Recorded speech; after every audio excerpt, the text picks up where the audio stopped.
Good morning and welcome. My name is Chris Hooper, Vice President of Hooper Welding Enterprises. I'm honored to serve as your Master of Ceremonies for this morning's important announcement. So on behalf of our company and our family, it's a privilege to welcome our distinguished government officials, industry partners, and community leaders here today. Hooper Welding was founded in 1952 by my grandfather, Arthur Hooper. What began as a smaller operation in Toronto has grown into a recognized global leader in ASME pressure vessel equipment, custom steel fabrication, proudly servicing nuclear, refining, petrochemical, and the power generation industries. Much of this growth is owed to the vision and leadership of my father, Ross Hooper, who guided the company through decades of expansion. Today, Hooper Welding continues as a family business, with myself, my brother Colin, my sister Leanne, all committed to carrying forward that tradition. But beyond family, our true foundation has been our team of dedicated employees, many that have been with us for decades. Their loyalty, expertise, and craftsmanship are the backbone of our success. We take pride in being not just an employer, but a larger part of the Hamilton community, built on hard work and shared values. It's often said that the strength of Hamilton is steel, and that remains true today. A thriving industrial sector is essential to Canada's economic future. Our ability to grow, compete, depends not only on the commitment of companies like ours, but also strong partnerships with government. Continued support for innovation, infrastructure, workforce development will ensure that our region and our country remains at the forefront of advanced manufacturing. We're proud to stand here today as a testament to what a Canadian industry can achieve, and we look forward to working closely with government and partners to ensure that our sector continues to grow and thrive for generations to come. It's now my great pleasure to introduce John Paul Danko, Member of Parliament for Hamilton West Ancaster, Dundas, to share a few words. Thank you so much, Chris, for the warm welcome, for hosting us today at Hooper Welding Enterprises Limited right here in Hamilton.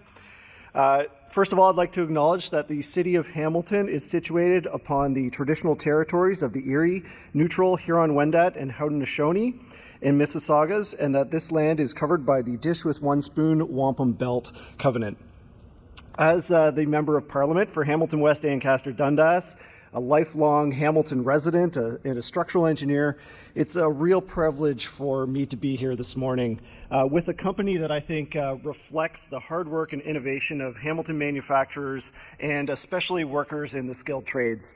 And just earlier, we did have the privilege of meeting some of the workers here at Hooper Welding, hearing their stories and really appreciating the hard work that they contribute to the community with good paying jobs supporting Hamilton families.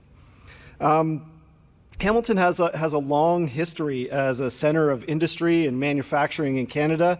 And as was mentioned, Hooper Welding has long played a vital role in our economy, producing pressure vessels and custom steel fabrication for key industries like oil and gas and nuclear.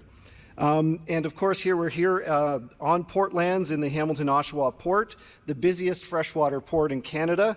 And I see it's great to have Ian Hamilton and Larissa Fenn join us here from the port. Because we know that industries like Hooper Welding are operating in a very rapidly changing environment.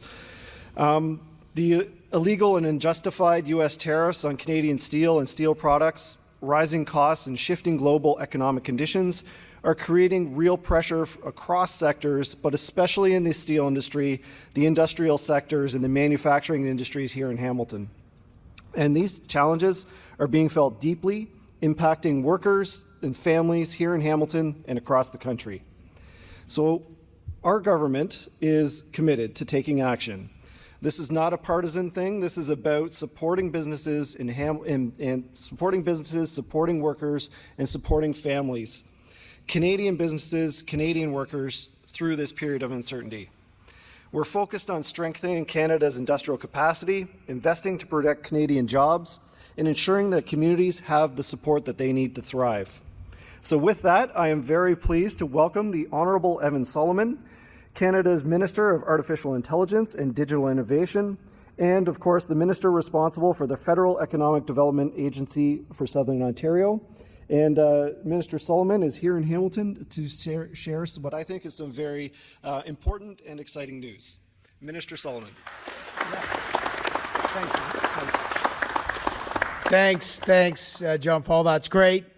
Before I start, do me a favor. One of the things about what we're going to talk about today is how we're working together. And one thing I want to be clear is politicians aren't standing in front of anyone, they're standing with people. So if I could ask all the workers in the team to just come right up, not in the background, just come on up. This is important. These things matter. Landon, get folks up. I first of all, just crowd in there, that's good. First of all, I just want to say one thing about John Paul, who not only is an MP, we joined in the same class, but he's a councillor for Ward 8 here a long time. When you join a team, you need to be with people who are fighters. And this new government is a government that wants to fight, but get results together. And there's nobody who's got a louder voice, who knows this area better, who puts his back into it, like John Paul. I keep wanting to call him JP, but it's John Paul. And this is the kind of leadership that I feel very lucky to see in action. I feel very lucky that he's a colleague. I know a lot of folks in Hamilton. Actually, my mom's partner's here in Hamilton, so she's probably like 10 minutes away right now. But this is an area that this kind of leadership really matters, someone who has the experience. It's in his bones here. So I want to thank you for welcoming me, and I know your leadership has been so important over the years and will continue to be. So first of all, I want to thank John Paul, my colleague. Now I want to get to Hooper Welding. This is it. Like when you think about Canada, you think about someone who in 1952 starts a factory, works his back off. My grandfather worked in a factory and died at the age of 53 when my dad was 12. And I know, Ross, you had to take over this factory when your dad passed at a young age, and your mom and you put your back into it and had to keep this going. And that's not easy when you're young. And I started a business and ran one for 10 years. And when you're running a business and your family's on the line and your friends are with you, and those are hard years. And I just want to say, that's a story to tell, that you grew up and then you had to take this over and you and your mom had to carry this and while you were building your own family. So first of all, I want to salute you and thank you because that matters. You've been through it, and let's give him a hand for that because that matters. And then he has 3 kids, and you heard Chris and Colin, and I know I guess your daughter Leanne's not here, but then they come and they work in the business. And I was asking Chris and Colin, and they said like they were there. They're grinding, they're welding, this is a team of workers, but this is part of the family, the Hooper family, because they've all done the job. And they know it. And so Colin, I really appreciate what you've done, and Chris. And now Colin's got a son, Braden, that's going to be working in the family. And Chris's family, Paige, and I met Mary and Eden. I think they're somewhere. Where are they? There they are. So, when we talk about building Canada strong, it's families that do it. And that's why I wanted to be together, because the last piece of that puzzle is when you build a family business, the people who work here are part of that family. They work here for years, whether they've worked here for 2 years, like some of the folks here that we've met, or they've worked here for 20 years, or 30 years, I think there's some of you. It matters. So I just want to thank you. I know that this is a tough time. We're not going to sugarcoat it. These are some rough moments, but this is the kind of foundation that survives for generations. And our job, and what we want to talk about today, is how to make sure that Hooper Welding is here for generations to come. And other companies in this region and in our province are going to bust their backs to make sure that we have generations of healthy companies building incredibly valuable projects for the future. So that's what we're talking about. So it is great for me to be here, not just as the Minister of AI and Digital Innovation, but as the Minister for Federal Development for Southern Ontario, because they're connected. The things that are being built in the room behind us are very, very innovative. And you're going to see them on the energy systems that we need to power our innovative future. There's going to be equipment here that will be used in for nuclear power, because this is the kind of place, this is what innovation looks like.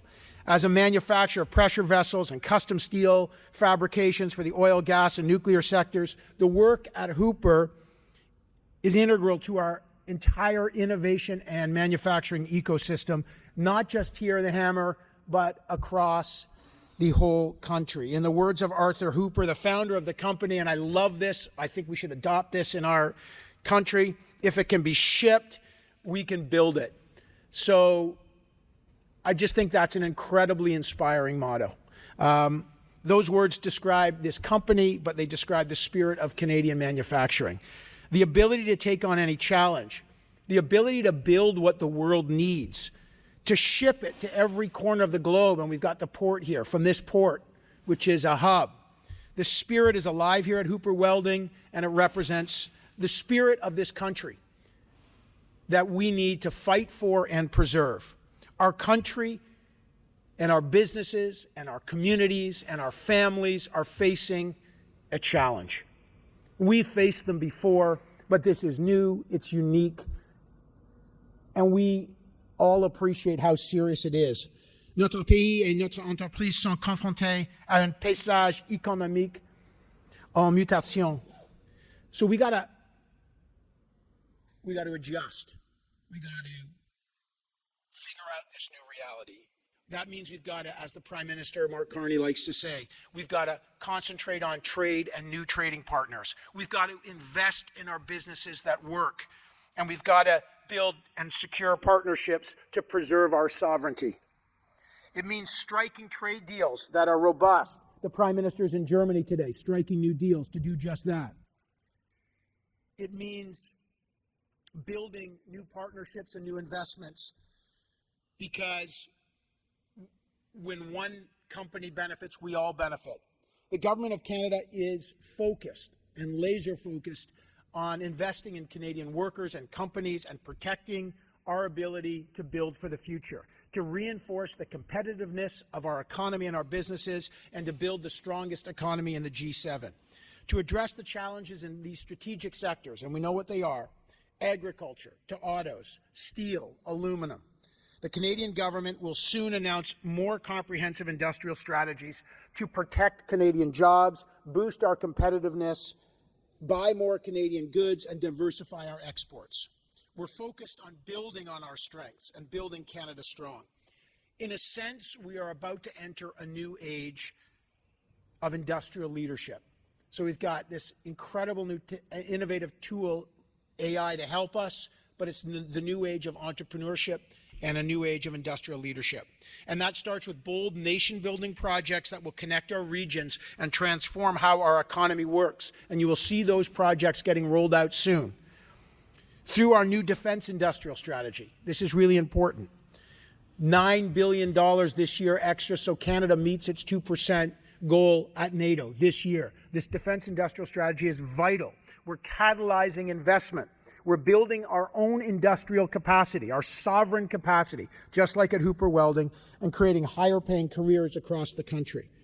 And we're absolutely going to make sure that we strengthen our key sectors like steel and auto and agriculture that are being very hard hit by these trade disruptions that John Paul talked about.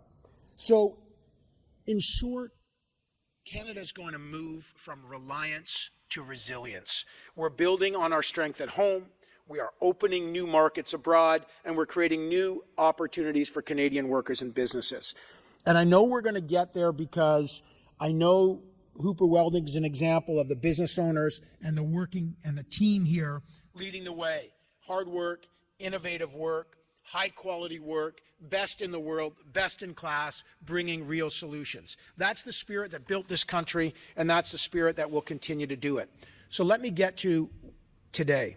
We are in a crisis, so I'm pleased to announce that today we are beginning something called the Regional Tariff Response Initiative. It is now open for Southern Ontario. Aujourd'hui, il me fait plaisir d'annoncer l'initiative régionale de réponse tarifaire est maintenant lancée dans le sud de l'Ontario. This is a 3-year program It's a $450 million national initiative that will support businesses and organizations to help businesses grow, adapt, and lead in the changing economy. Part of that $450 million, almost $160 million, will be here in Southern Ontario. This includes investing in digital tools and automation to boost productivity, to enhance competitiveness, to strengthen our domestic supply chain, to enhance internal trade and market diversification, and enable greater resiliency among Canadian businesses. So our steel producers, as you know, and our fabricators are the best in the world. Southern Ontario is home to a significant share of them. And I just want to tell you, as part of that national program of $450 million, $150 million of that will be targeted nationally just for the steel industry. Through this program, and here's the government acronym, RTRI, priority is going to be given to businesses in the steel sector and the automotive sector, which is the heart of the economy in Ontario and in Canada, but any company will be eligible if they've had over 25% losses due to the tariff situation. With today's launch, we're demonstrating our commitment to reinforcing Canada's industrial strength, defending good jobs across the country, and right here at the heart of it, in Southern Ontario. Canada's future is going to be forged by the businesses like Hooper Welding that we rely on, businesses that have built boldly, innovated relentlessly, and led the way forward and continue to do so. We are focused on building Canada strong, and in this crisis, we have no problem and full confidence that these businesses are going to be here for generations to come, and many others will. And we are investing in these businesses because we know that they will be here in the future. So I encourage businesses right now, if you're a business in Southern Ontario, to please go to the FedDev Ontario website and get the full details of how to apply and how to access support and get investment from RTRI. Together, we will build Canada strong. Together, we are going to get through this period, and we will be stronger, and we will have generations of success in our manufacturing and our industries right here in Southern Ontario. Thank you very much. Merci. I'm happy to take questions. Thank you.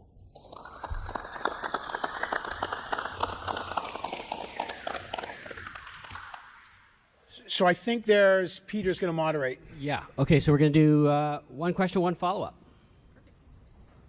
Hi, Tessa Bennett, CHCH News.